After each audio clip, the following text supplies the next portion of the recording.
Presently, we are litigating the case on behalf of Mumia in the United States Supreme Court. And the issue is one, and that is the death penalty.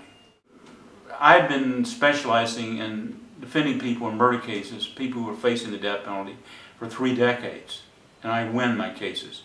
This case is different, and what makes it more complex is that it's been A, riddled with racism, and B, lawyers before me in the case made many, many mistakes, which are plaguing us today.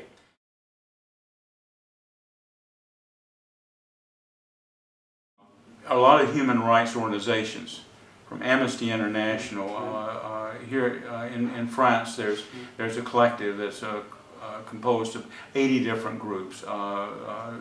There is the NAACP Legal Defense Fund in New York. There are a lot of organizations, and the NAACP in the United States, and a lot of groups, other groups here in Europe, such as in Berlin, that are very supportive of the freedom of Mumia.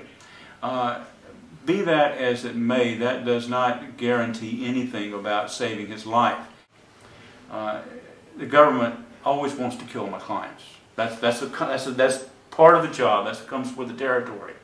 But I have never seen a case in which there is so much zeal, so much passion to kill a client as there is for Mumia. I think one thing that people need to bear in mind is that Mumia Abu-Jamal is first and foremost, it's in the essence of his being, in his blood. He's a journalist. He's a writer. He was a very prominent writer when he was arrested in December of 1981. He was known then as the voice of the voiceless. And the authorities thought when they put him on death row, they weren't satisfied just to lock him up for life in prison. They felt that if they could kill him, they would silence him. But the contrary has happened. He's more vocal today. He's heard and read by more people, far more than when he was arrested. Because, as you know, Mumia constantly, he's written 6 books from death row, small cell on death row.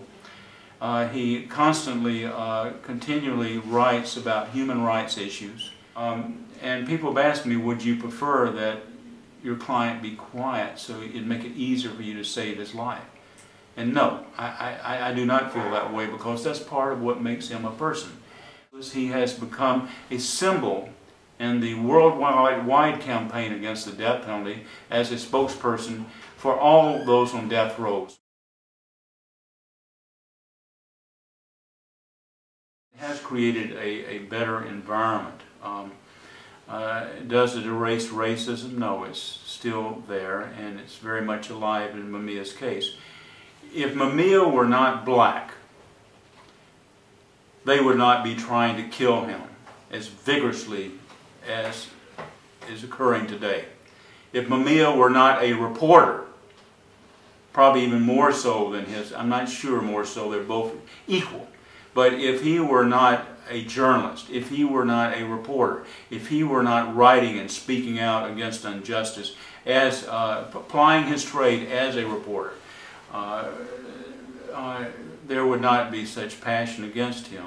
And I have a message for people from Mumia, and that is, he does not want to die. But he will die rather than compromise his beliefs and what he stands for in fighting against injustice.